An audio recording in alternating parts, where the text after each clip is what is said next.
Okay, hello everyone, welcome to my channel Chemzone developing scientific approach. इस video में हम बात करें इन्वायरमेंटल पॉल्यूशंस की। ये हमारा सेकंड लेक्चर है, तो चलिए स्टार्ट करते हैं।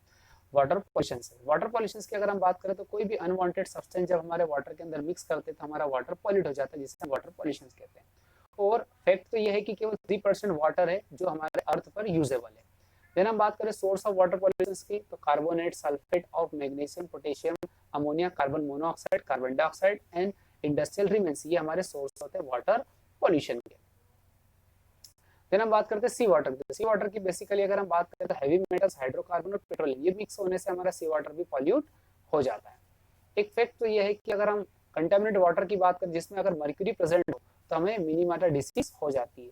तो contaminate water which mercury is present causes मिनीमाटा disease, इसे जरूर याद रखें कि मिनीमाटा जो डिसीज होती है वो वाटर के अंदर मर्क्यूरी प्रेजेंट होने की वजह से होती है। फिर रिवर के वाटर पॉल्यूशन को मेजर कैसे किया जाता है, तो रिवर के वाटर के पॉल्यूशन को मेजर करने के लिए हम डिजोल्व ऑक्सीजन की बात करते हैं। डिजोल्व ऑक्सीजन जो होता है वाटर के अंदर वो 10 ppm होता है। अगर ये लेस देन 6 ppm होता है हमारा डिजोल्व ऑक्सीजन वाटर के अंदर, तो हमारे जो एक्वेटिक लाइफ होती है उनकी ग्रोथ इनहिबिट हो जाती है। और डिजोल्व ऑक्सीजन को कैसे मेजर किया जाता है, तो बीओडी एंड सीओडी की हेल्प से करते हैं। बीओडी की अगर हम बात करें तो इसे बायोलॉजिकल ऑक्सीजन डिमांड कहते हैं, जबकि सीओडी को हम केमिकल ऑक्सीजन डिमांड कहा जाता है। फिर हम बात करते हैं सॉइल पोल्यूशन। सॉइल पोल्यूशन क्या होता है, तो इंडस्ट्रियल वेस्ट या डोमेस्टिक जो वेस्ट होता है, इसके अलावा जो एग्रीकल्चर पोल्यूटेंट लाइक एक्सेस में फर्टिलाइजर और पेस्टिसाइड, इंसेक्टिसाइड और हर्बिसाइड, इनकी वजह से हमारा सॉइल क्या हो जाता है, पॉल्यूट हो जाता है। इसे सॉइल पोल्यूशन कहा जाता है। साउंड पोल्यूशन की बात करें तो अनवांटेड और अनडिजायरेबल जब साउंड हमारे स्कैटर्ड होता है एटमॉस्फेयर में, उसे हम साउंड पोल्यूशन कहते हैं। फिर हम बात करते हैं न्यूक्लियर पोल्यूशन। ये पोल्यूशन क्रिएट होता है रेडियोएक्टिव रेज से। अगर हम रेडियोएक्टिव रेज के सोर्स की बात करें तो सोर्स है। सेकंड हम बात करते हैं कि एटॉमिक रिएक्टर में जो फ्यूल होता है वो भी इसका सोर्स है। थर्ड हमारे पास आता है कि न्यूक्लियर वेपन का यूज करने से भी हमारा जो सोर्स होता है रेडियोएक्टिव का वो देखने को मिलता है, या कहें कि ये न्यूक्लियर पॉल्यूशंस में पार्टिसिपेट करते हैं। फिर हम बात करते हैं स्मोक। स्मोक क्या होता है, तो एक मिक्सचर होता है जिसको हम एक मिक्सचर होता है स्मोक एंड फोक का।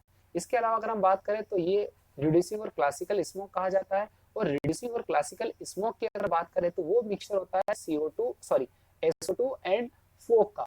तो SO2 एंड फोक इसका मिक्सचर है, तो ये क्लासिकल या रिड्यूसिंग स्मोक होता है।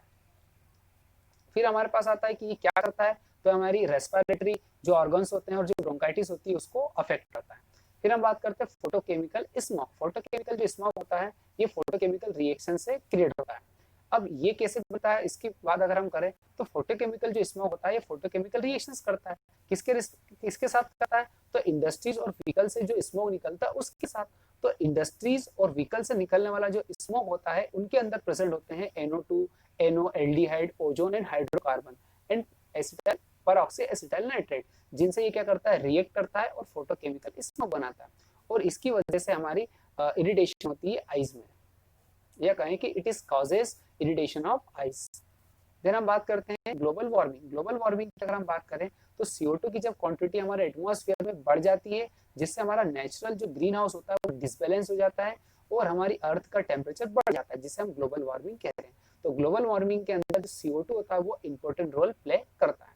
फिर हमारे पास आता है ग्रीन हाउस इफेक्ट। तो ग्रीन हाउस इफेक्ट क्या होता है, तो कार्बन डाइऑक्साइड और CO2 की वेपर जो एटमॉस्फेयर में प्रेजेंट होती है वो एब्जॉर्ब करती है रेडिएशन को और रिफ्लेक्ट करती है फ्रॉम अर्थ से और रिटर्न बैक इनटू अर्थ। और जब वो वापस रिटर्न होती है हमारी अर्थ पे तो हमारी उसी को हम ग्रीन हाउस इफेक्ट कहते हैं। क्यों, क्योंकि हमारी अर्थ का जो सराउंडिंग होता है उसका जो टेम्परेचर होता है वो बढ़ जाता है, जिसे हम यहाँ पर ग्रीन हाउस इफेक्ट कहा जाता है। तो ग्रीन हाउस इफेक्ट में क्या होता है, ग्रीन हाउस इफेक्ट में CO2 और वाटर की वेपर जो होती है एटमॉस्फेयर प्रेजेंट होती है वो रेडिएशन, तो हमारी अर्थ का हीट या कहें कि टेम्परेचर बढ़ जाता है, जिससे हमें ग्रीन हाउस इफेक्ट देखने को मिलता है। फिर हम बात करते हैं फ्रीऑन। फ्रीऑन का यूज रेफ्रिजरेंट में किया जाता है एज अ कूलेंट के रूप में, या कहें कि रेफ्रिजरेटर और एयर कंडीशन में फ्रीऑन का यूज किया जाता है। और इसके अलावा इस फ्रीऑन का use of manufacturing of foam used in pleasing agent for computer part. Computer parts को क्लीन करने के लिए हम फ्रीऑन का भी यूज करते हैं। इसके अलावा ये केमिकली इनर्ट होता है और नॉन टॉक्सिक ऑर्डरलेस होता है। फिर कुछ बेसिक स्टार वाले फैक्ट हैं।